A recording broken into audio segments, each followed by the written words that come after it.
Thank you. Listen, you guys had to listen to me at the State of the Union, or at least pretend to listen to me. So I'll try to keep it relatively brief, some opening remarks, and then open it up for questions. First of all, I just want to thank Harry Reid. And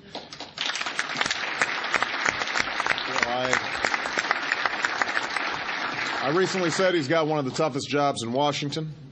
Managing an institution that, by its very nature, is, let's face it, you guys are a little difficult to manage. I've been a part of this caucus. I really don't think anybody could have done a better job under more trying circumstances than Harry Reid, and I think he deserves a huge round of applause. Now, let me start by saying we always knew this was going to be a difficult year to govern, an extraordinarily difficult year to govern.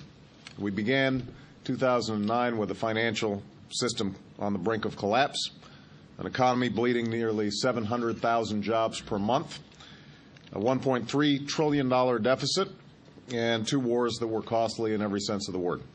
We knew that solutions wouldn't come easily or come quickly. We knew that the right decisions would be tough, and sometimes they would be unpopular. And we knew that we might have to make them sometimes without any help from our friends on the other side of the aisle. But we made those decisions. We led. Those actions prevented another Great Depression. They broke the back of a severe recession. The economy that was shrinking by 6% a year ago is now growing at nearly 6% 1 year later. That's because of the work that you did. Harry listed some of the work that you did on behalf of the American people, even under these difficult circumstances. Extending health insurance to 4 million children, protecting consumers from getting ripped off by their credit card companies, and kids being targeted by big tobacco. Some things that weren't noted or didn't get a lot of attention. You reformed defense spending by eliminating waste and saved taxpayers billions while keeping us safe at the same time. You gave billions of dollars of tax relief to small businesses and 95% of working families here in America. You did all this despite facing enormous procedural obstacles that are unprecedented. You may have looked at these statistics. You had to cast more votes to break filibusters last year than in the entire 1950s and 60s combined. That's 20 years of obstruction packed into just one. But you didn't let it stop you. As Harry mentioned, though, our mission is far from accomplished. Because while the worst of the storm has passed, far too many Americans are still hurting in its wake. I know you've seen it back home in the shuttered businesses, the foreclosed homes. You've heard it from constituents who are desperate for work. And we've seen it in the burdens that families have been grappling with long since this recession hit, issues that we've been talking about now for years. The burden of working harder and longer for less, of being unable to save enough to retire or to help a kid with college expenses, the extraordinarily constant rising costs of health care. These problems haven't gone away. It's still our responsibility to address them. All that's changed in the last 2 weeks is that our party's gone from having the largest Senate majority in a generation to the second largest Senate majority in a generation. And we've got to remember that.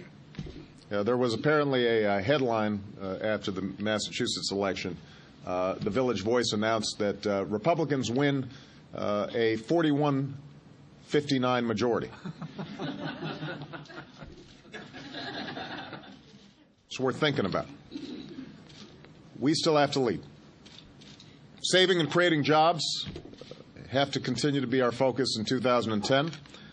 Last year we gave small business the engines of job creation, tax relief, and expanded lending through the SBA. I don't know if you are aware that SBA loans have gone up 70–80%, which, by the way, indicates the degree to which there is still huge demand among small businesses. Some of the banks are saying, well, we're not lending because there's not as much demand out there. There are a lot of small businesses that are hungry for loans out there right now. And we've made progress, but they're still struggling. So I've proposed additional ideas to help small businesses start up and hire, to raise wages and expand and get the credit they need to stay afloat. You've made some of these same proposals as well. We should put them into action without delay. We've invested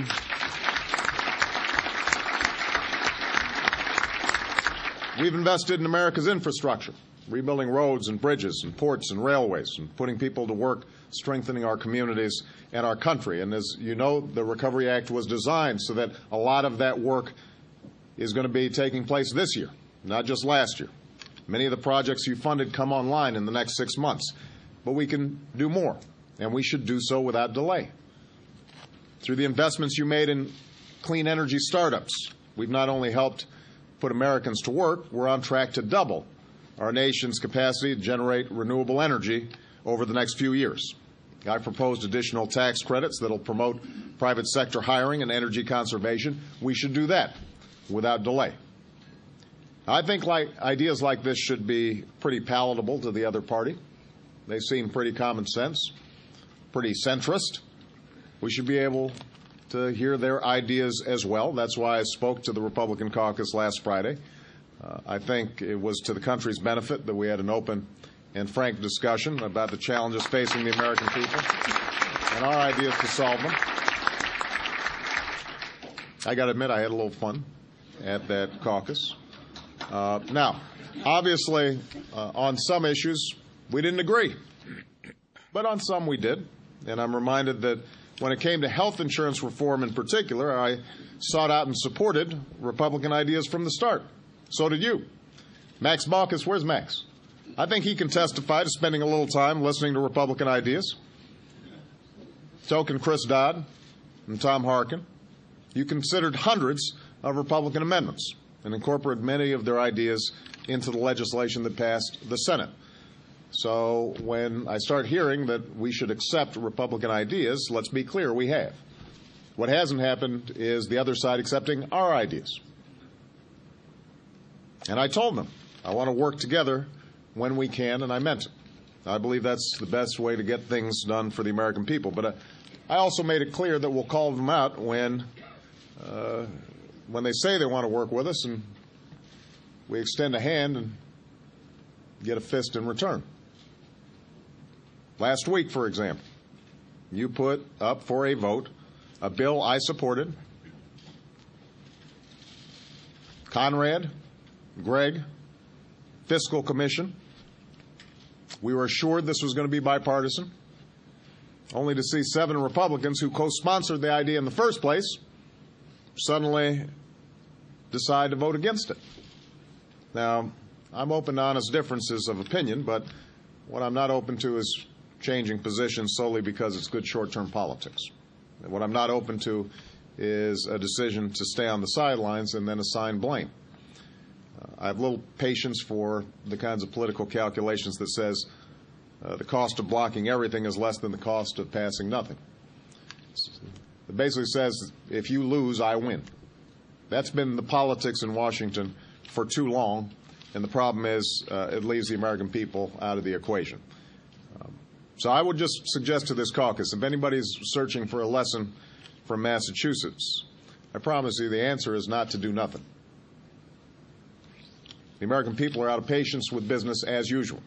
They're fed up with a Washington that has become so absorbed with who's up and who's down that we've lost sight of how they're doing.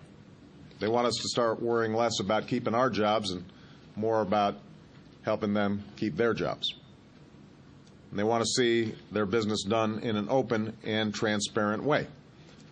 You know, when we took back the Senate in 2007, we did so in part because we made a case that we'd be better on ethics and transparency. And we backed that up by passing the most sweeping ethics reform since Watergate and by beginning to address earmark abuse. We should be proud of those accomplishments, but if we're going to erase that deficit of trust that I mentioned at the State of the Union, we're still going to have to do more. Now, that's why I've proposed that we work together to make all earmark requests public on one central website before they come up for a vote, and to require lobbyists to discuss details of their contacts on behalf of their clients with the administration